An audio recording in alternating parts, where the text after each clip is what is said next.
प्रिय भक्तजनों, आप सभी का हमारे YouTube चैनल पंडित विजय नेलवाल में हार्दिक स्वागत है।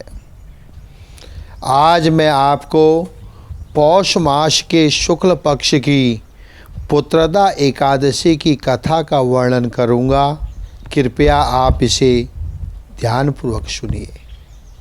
पौष मास के शुक्ल पक्ष की एकादशी का नाम पुत्रदा एकादशी है। इस एकादशी के व्रत को करने से सुंदर पुत्र की प्राप्ति होती है और प्रत्येक नर नारी को यह व्रत करना चाहिए।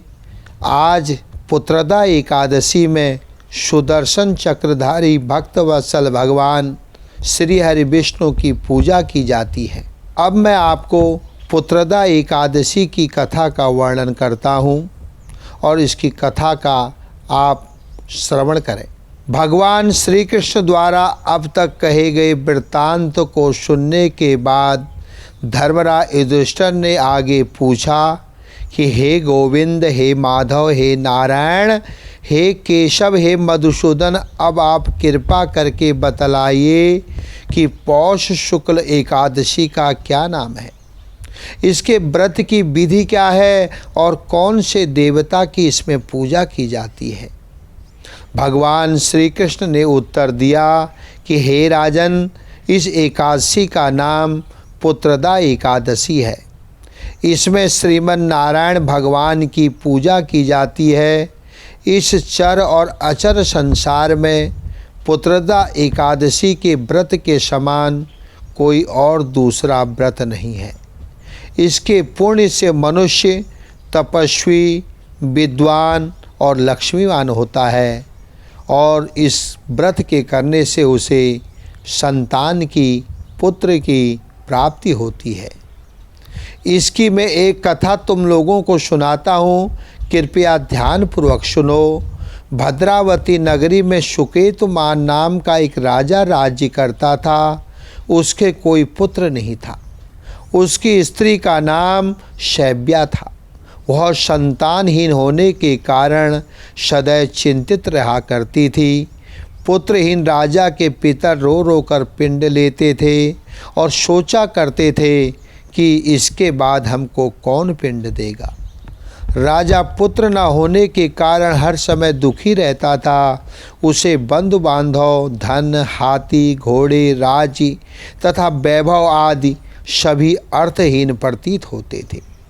राजा सदैव यही विचार करता रहता कि मेरे मरने के बाद मुझको कौन पिंडदान देगा।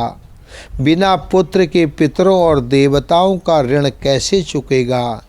जिस घर में पुत्र न हो उसमें सदैव अंधेरा रहता है। इसलिए मुझे पुत्र की उत्पत्ति के लिए प्रयत्न करना चाहिए। जिस मनुष्य ने पुत्र का मुख देखा है वह धन्य है। उसको इस लोक में यश और परलोक में शांति की प्राप्ति होती है, अर्थात उसके दोनों लोग सुधर जाते हैं। पूर्व जन्म के कर्म से इस जन्म में पुत्र, धन आदि प्राप्त होते हैं। राजा इसी प्रकार रात दिन सोचा करता और चिंतित रहता था। राजा ने अपने शरीर को त्याग देने का विचार भी किया, परंतु आत्मघात को महान पाप समझकर उसने ऐसा नहीं किया। एक दिन राजा अपने घोड़े पर चढ़कर वन को चल दिया और पक्षियों और वृक्षों को देखने लगा। उसने देखा कि वन में मृग, व्याघ्र, सूअर, सिंह, बंदर आदि अपने बच्चों के साथ भ्रमण कर रहे हैं।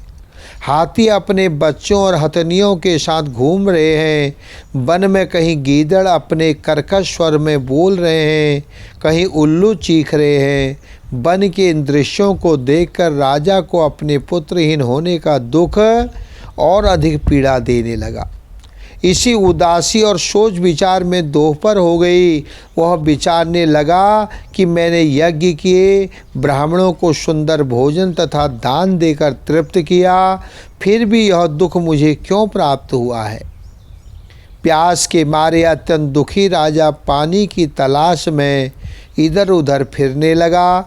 थोड़ी दूर पर राजा ने एक सरोवर देखा। उस सरोवर में कमल खिल रहे थे तथा सारस, हंस, मगरमच्छ आदि उसमें विहार कर रहे थे।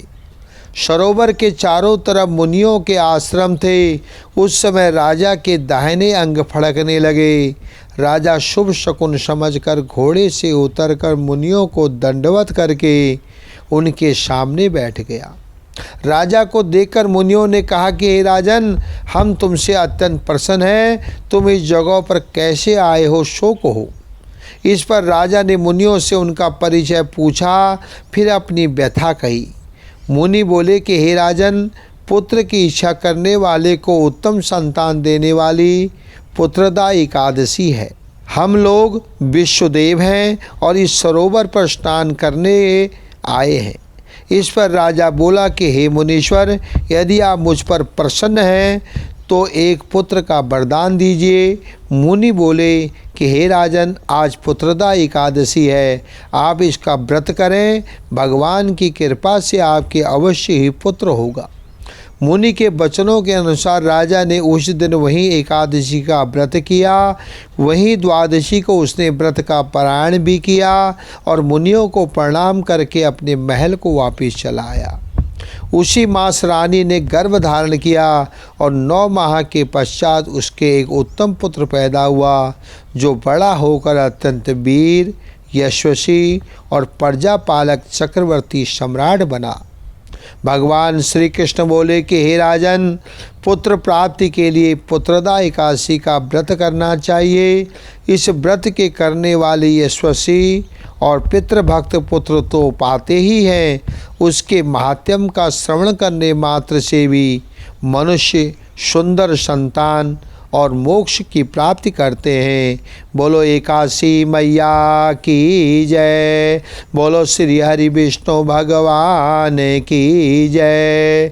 श्रीमन्नारायण नारायण नारायण, भजमन नारायण नारायण नारायण, लक्ष्मी नारायण नारायण नारायण, जय जय नारायण नारायण नारायण, श्रीमन नारायण नारायण नारायण। बोलो श्री हरि विष्णु भगवान की जय। बोलो एकादशी मैया की जय। बोलो भक्त वत्सल भगवान की जय। प्रिय भक्तजनों, अगर आपको मेरी इस एकादशी कथा को सुनकर प्रसन्नता हुई हो तो कृपया हमारे चैनल को सब्सक्राइब करें और बेल आइकॉन को दबाना न भूलें, जिससे कि हमारे आने वाली सभी वीडियो आपको प्राप्त हो सके।